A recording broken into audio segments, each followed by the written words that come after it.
The Commanders have agreed on a 3-year extension that will pay Terry McLaurin up to $96 million. Washington's big play receiver had been holding in at camp, hadn't played in the preseason. He was a big part of Jayden Daniels' success last season. How big? Take a look at this.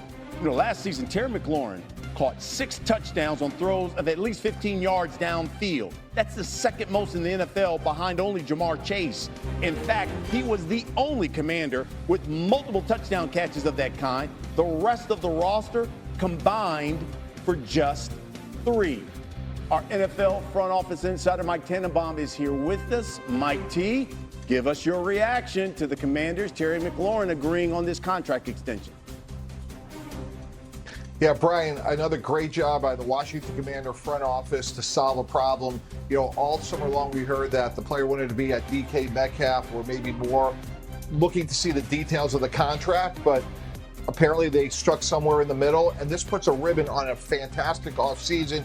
Brian, starts up front. They added Laramie Tunsil in a trade, Josh Connerly, first-round pick, added Deebo Samuel, and now to have Terry McLaurin back, it's going to be fun to watch them compete with the Giants and certainly the Eagles for the NFC East. And this team is complete. And now, again, they put a ribbon on a great offseason. And he certainly was a big piece when you talk about big plays for Jayden Daniels and that offense. Okay, Mike T, sit tight. More from you in just a moment. Meanwhile, the Micah Parsons standoff continues in Dallas. Here is the latest. The All-Pro was not in uniform and seen laying on a training table during Friday's Cowboys-Falcons preseason game. Parsons said he wouldn't disrespect his teammates. His head coach, Brian Schottenheimer, said he talked to Parsons on Sunday. With that, we welcome in our Cowboys reporter, Todd Archer, who joins us now. Todd, you're with this team all the time. What are your observations about how the Micah Parsons situation is impacting the rest of the team? Yeah, clearly the players know they're a better team with him on the field than with him not on the field. But they're not consumed by this. They know how to compartmentalize some of these things. And you have to remember, a lot of these guys, they're just fighting for a spot on the team at this point in training camp and the preseason. And guys who have been around the Cowboys, well, they kind of expect these deals to take a long time.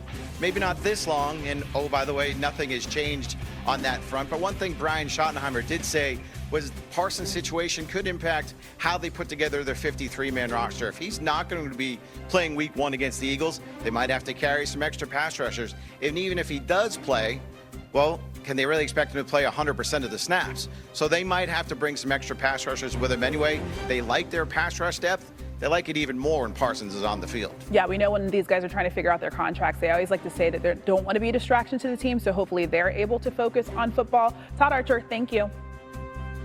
Back here with Mike Tannenbaum. So the Commanders figured it out with Terry McLaurin. In terms of Parsons and the Cowboys, is there anything the Dallas front office or maybe Micah Parsons' team can learn in order to finally get a deal done there in Dallas?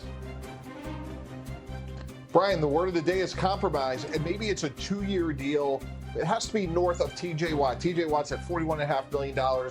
Give, to me, Micah Parsons a 2-year deal at $84 million, $42 million a year. He's 26 years old. He's arguably the best pass rusher of the league.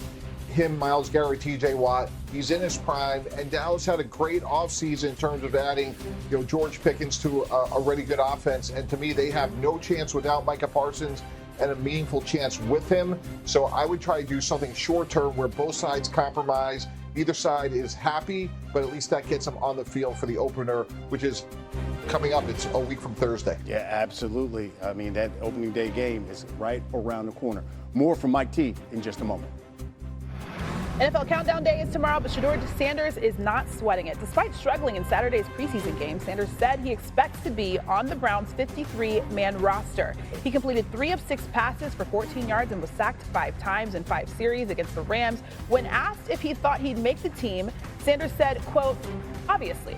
Our Browns reporter Daniel Oyefusi joins us now from his home. Daniel, what can you tell us about the plan for Shedeur Sanders heading into the season?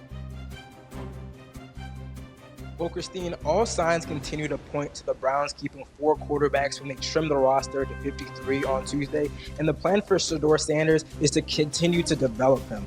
Obviously, he struggled in that preseason finale on Saturday, but overall, the Browns have been really, really pleased with the progress that he's made in the last couple months. Now, they don't view him as a 5th-round talent per se, but they do want to refine certain things in his games, and we saw that on Saturday, like drifting back in the pocket and overall pocket presence.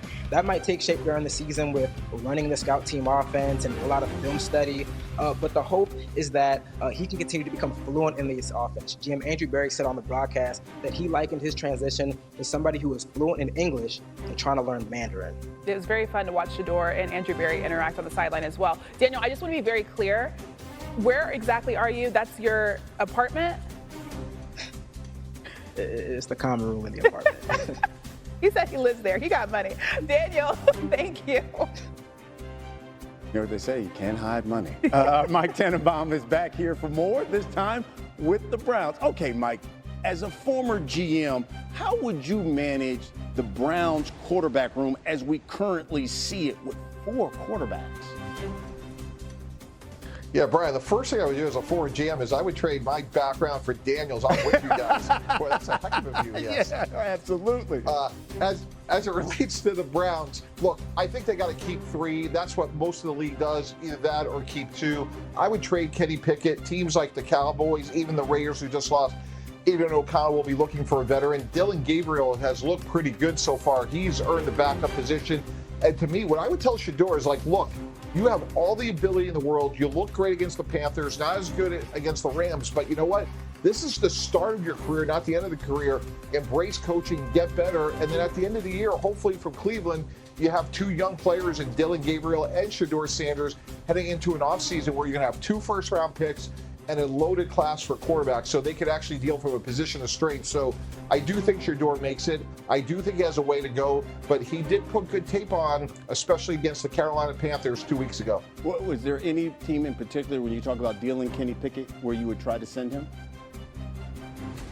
Yeah, again, I think it's the Raiders, who just lost Aiden O'Connell to injury, or the aforementioned Dallas Cowboys, Brian, because Cooper Rush left for Baltimore in free agency, and Joe Milton has been very up and down this preseason. So Kenny Pickett, a former first-round pick, sort of a veteran who knows, has some experience playing. And I think those would be the 2 teams that should show interest in Kenny Pickett.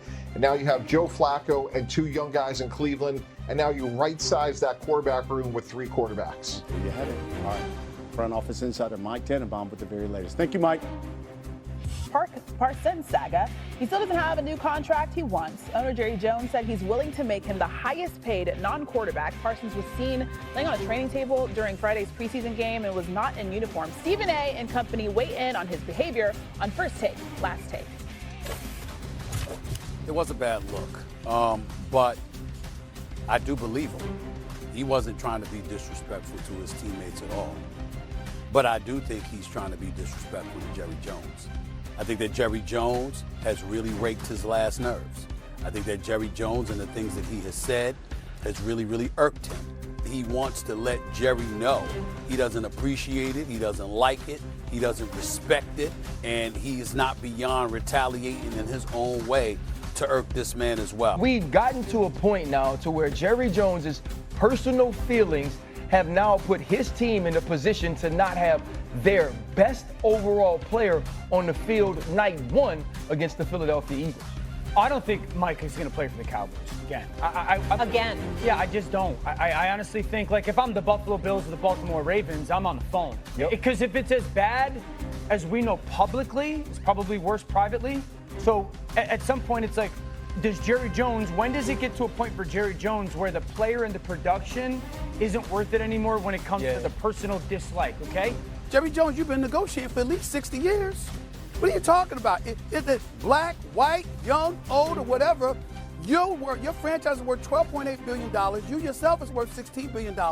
You are considered one of the elite businessmen and marketers in this country, if not this world. Why are you acting like a conversation with a 25-year-old is a negotiation? Even after the conversation from Jerry Jones, he said, no, don't call me anymore, call my agent. So he said, hey, the things you're talking about, I'm comfortable with. But I also know I do not have the depth. I do not have the knowledge. And I'm also paying someone.